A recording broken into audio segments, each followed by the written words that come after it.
La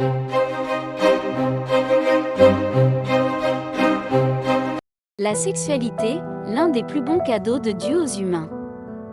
Elle est un concept complexe qui peut être abordé sous différents angles. La sexualité, ce n'est pas exactement le sexe, entendu comme organe ou comme fonction biologique liée à la reproduction des êtres vivants, mais ce n'est pas non plus le contraire supposé du sexe, c'est-à-dire, ce qu'on appelle aujourd'hui, le genre comme construction sociale. La sexualité échappe à cette opposition qui traverse aujourd'hui nos sociétés.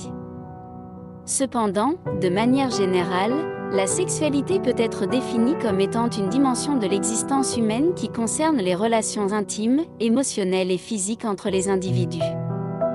La sexualité, c'est la place du désir et du plaisir sexuel liés à la fonction sexuelle dans la vie psychique individuelle et collective, avec ses aspects de polarité, d'ambivalence, qui fait qu'elle peut être un plaisir mais aussi une souffrance, qu'on peut la dire normale ou au contraire, pathologique.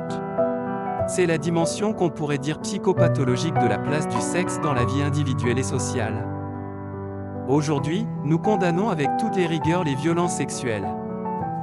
Elle peut être considérée comme une expression de soi, une forme de communication et une source de plaisir. Maman, j'ai une question ? Les enfants peuvent avoir des pulsions sexuelles. Il faut que les parents fassent leur éducation sexuelle. Il ne faut pas les ignorer.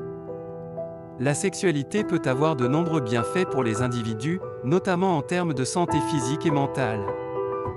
Les relations sexuelles consensuelles peuvent aider à réduire le stress, à améliorer la qualité du sommeil, à renforcer le système immunitaire et à favoriser la libération d'endorphines, ce qui peut procurer une sensation de bien-être.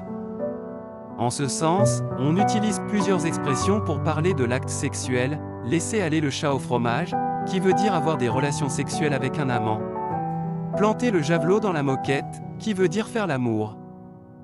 Aller aux fraises, qui veut dire rechercher un lieu propice à l'acte sexuel, ce qui est mauvais certaines fois.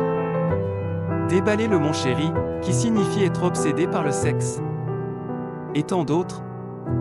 La sexualité est un sujet complexe et souvent controversé dans la Bible. Dans l'Ancien Testament, les relations sexuelles sont considérées comme un acte sacré destiné à la reproduction et à la continuité de la lignée. Les relations sexuelles en dehors du mariage étaient considérées comme des péchés et la fornication était strictement interdite.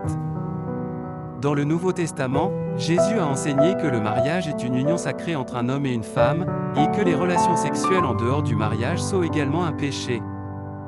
L'adultère est considéré comme un péché grave, et l'homosexualité est considérée comme une abomination. Cependant, il est important de noter que la Bible enseigne également l'amour et le respect pour tous, indépendamment de leur orientation sexuelle. Les chrétiens sont appelés à aimer leurs prochains comme eux-mêmes et à ne pas juger les autres. En fin de compte, la Bible enseigne la chasteté et la pureté sexuelle, mais elle enseigne également l'amour et le respect pour tous les êtres humains. Les chrétiens sont appelés à suivre ces enseignements dans leur vie quotidienne et à traiter les autres avec amour et compassion.